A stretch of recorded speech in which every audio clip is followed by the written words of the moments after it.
Hello, hi guys! Magandang hapon sa inyong lahat. This is Rodriguez from Asa Great Channel, a free dealer o Zumata Reader. So ngayong hapon na to, tingnan natin ang sabihin sa iyo ng ating mga gabay. So this is a monthly gabay for the month of February 2025 for the sign of Pisces. So Pisces. Welcome to my channel. Ano kayang messages, advices ng spirit guides ang ating masasagap for today's video?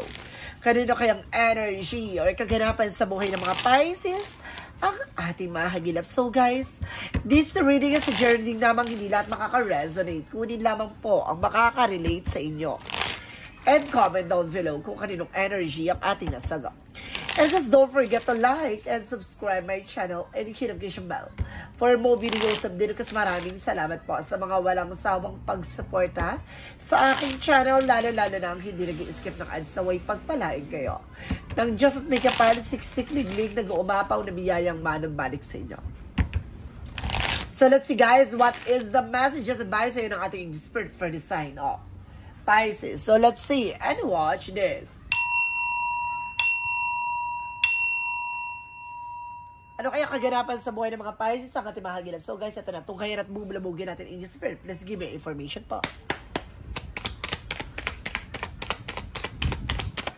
Okay, there's something on the first card, a river. There's something a new beginning coming in for you. Now, there's something, a blessing coming in.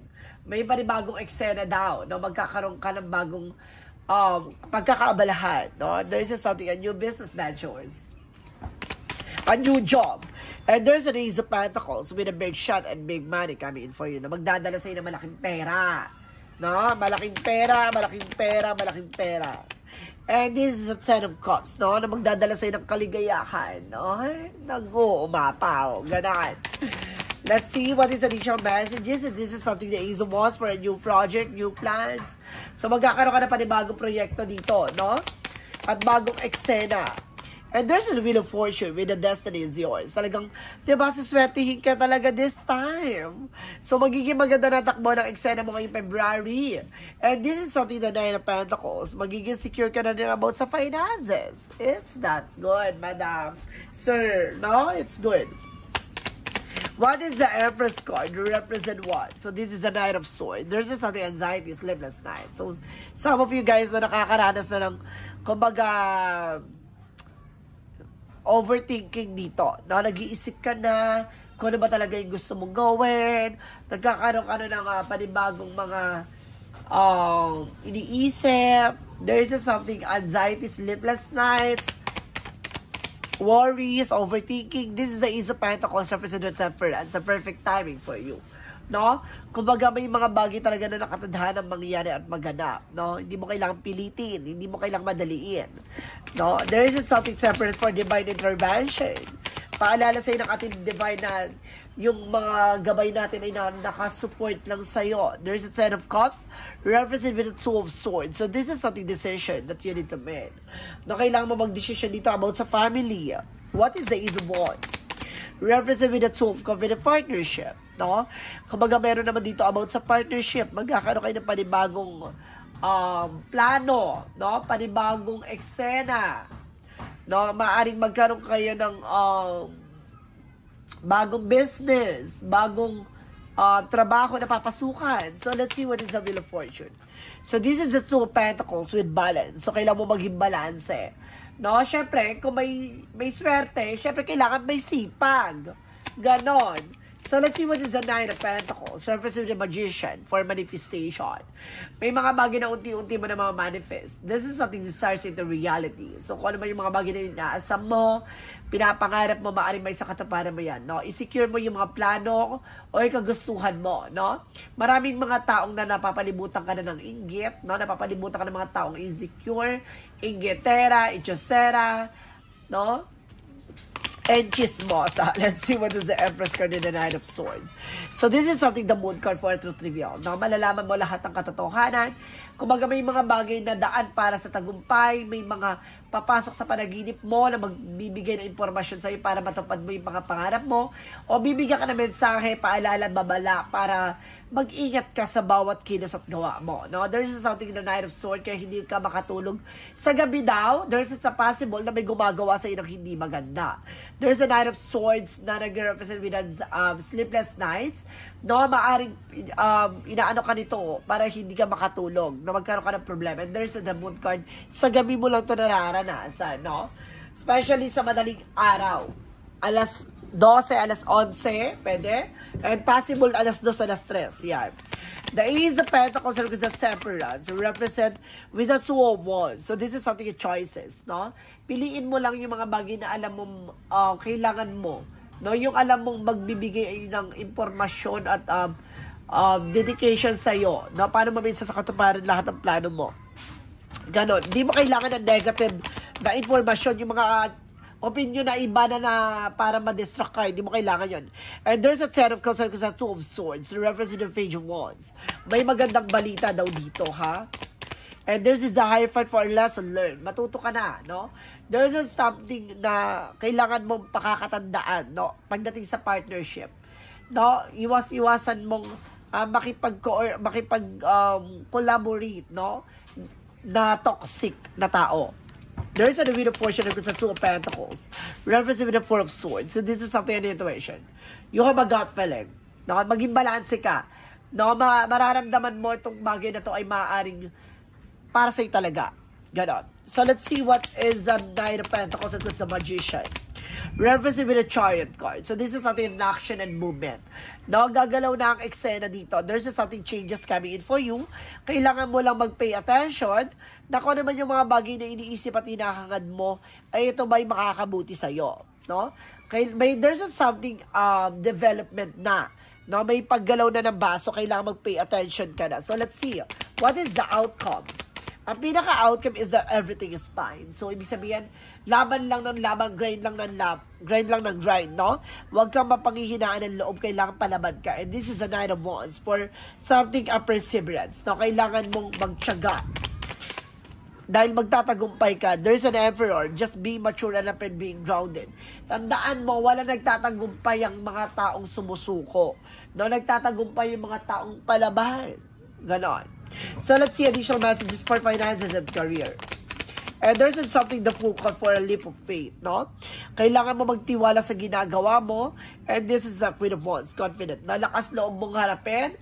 At there's something empowerment na kailangan mong kumbaga, hugutan ng lakasan loob, tapang, no? Nasa likod ng mga taong naninira sa'yo, sa likod ng mga taong mihila sa'yo pababa, no? Nagtitiwala ka sa sarili mo. And this is something, the Justice card. Don't you worry, karma is waving. Makukuha mo yung balanse at magandang slot, no? There is a justice will be served. And there's something consequences. Kapag sumuko ka, ano ang makakamtan mo, no? Ibig sabihin, matatalo ka sa eksena. So, kailangan palaban ka. Kailangan hindi ka duwag humarap, no? Additional messages for love life. Sa love life naman, there's something the King of Pentacles, security. Maging secure ka about sa finances and being practical. No, pagdating sa love life, kung konektado siya with the Nine of Cups, there's something offer. Maraming offer dyan na para sirain ang inyong relasyon. No, meron naman dito parang, kumbaga, inaanohan ng pera, no, para masira ang inyong pagsasama. May ganun ako na sense dyan. Additional messages, no, for health. Sa health mo, there's a Knight of Swords with the success driven. Magiging maganda ang iyong kalusugan. There's a Ten of Swords. May sumasabotay lang. May gumagawa talaga sa'yo. Dito pala sa unang pahina, na ano ka na, no, parang magkasakit ka, hindi ka makatulog. No, parang nag-overthink ka or na parang na-stress ka na hindi mo maintindihan. Or either bukas yung diwa mo. Hindi ka makatulog talaga. Balisa ka. So, let's see. I think this is something gayuma. No, may gumagayuma. Maging secure ka, guys, ha. What is additional messages for a yin and yang oracle card?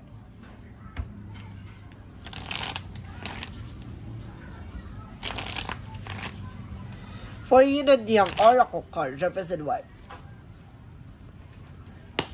Represent what with the yin and yang oracle card?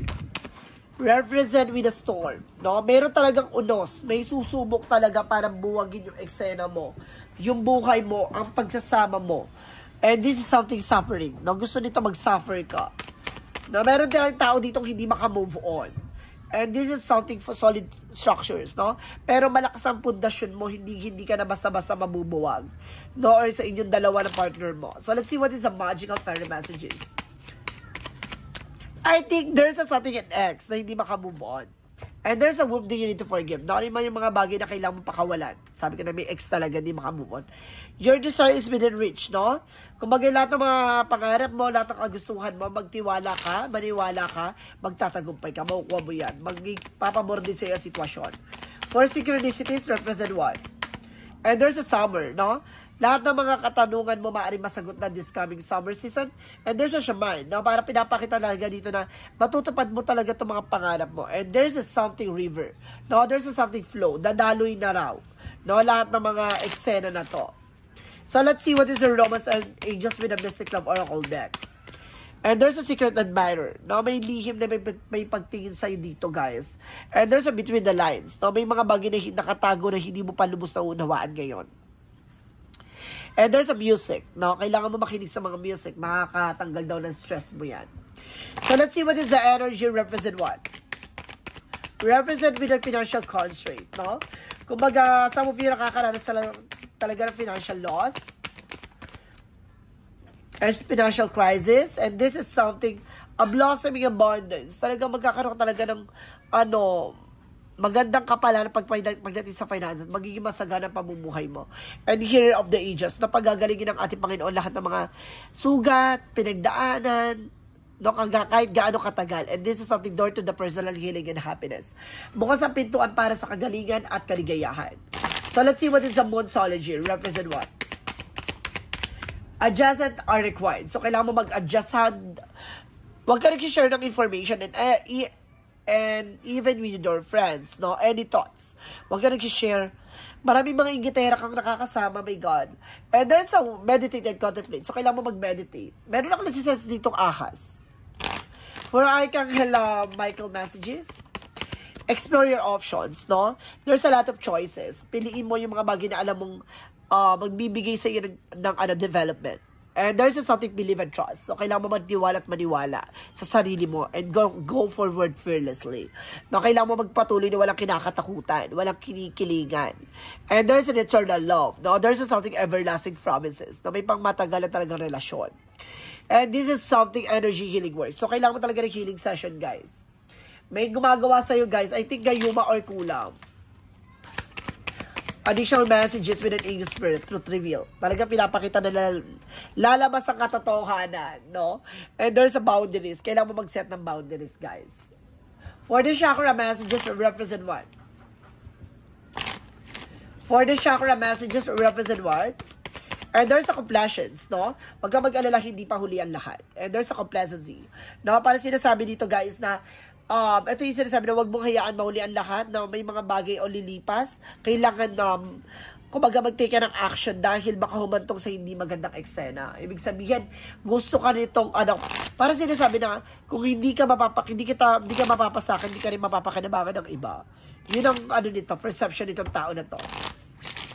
So let's see what is the romance angels represent what? Trust. Kailangan mo magtiwala. Diba? And this is something religious factor, spiritual path. Meron talagang may gumagawa sa yung kulam. And gayuma. What is additional messages with an angel spirit? And there's a school, lessons. No? Marami kang bagay na dapat pang matutunan. And there's an infinite abundance, kasaganahan, na walang humpay. Inggit to. I think inggit, na may halong selos, na may halong kumbaga pagnanasa.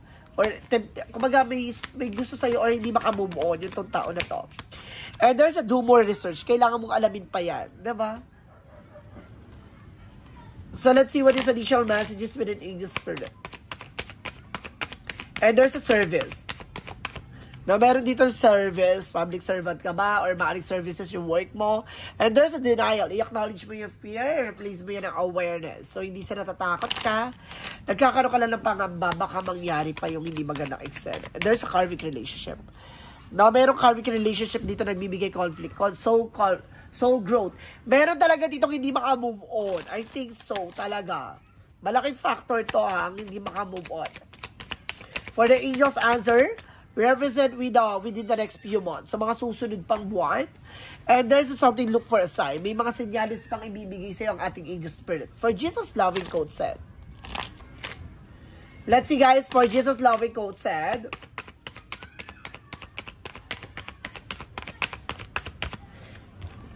The Comforter, which is the Holy Spirit, whom the Father will send you in my name, He shall teach you in all things. So see, maraming mga instrumento ang ating Panginoon para hubugin kang matuto, hubugin kang malaman lahat ng mga bagay na dapat mong malaman at maunawaan.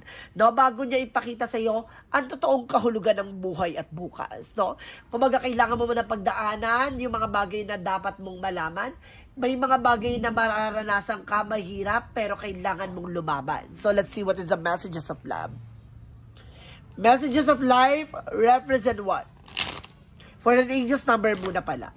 Let's see what is the angel's number. 777, perseverance. So kailangan mo magtiyaga. Diba? Change of perspective. Baguhin mo yung pananaw mo, baguhin mo ang pag-iisip mo.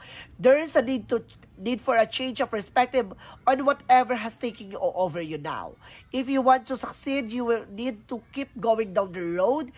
You're on a reach from the wisdom within, and you just know that the right next step is. So see, kapag naniwala ka at nagtiyaga ka sa kung ano man yung mga bagay pinapaniwalaan mo at gusto mong mapagtagumpayan, lahat ng mga bagay na yan ilalantad at ilalahad sa'yo, no? Hindi mo man pilitin, ipapakita sa'yo yung mga bagay na dapat mong makuha, no? At unti-unti na yan hanggang sa dadaling ka, no, ng pangarap mo tungo sa tagumpay na yan. So let's see what is the messages of life.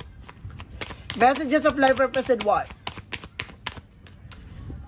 Unconditional love. There's just something unconditional love dito. Today, I choose to see the light within me and around me and everyone. I seek the divine each being. I accept others as they are. I bring compassion to all my brother and sister of the light.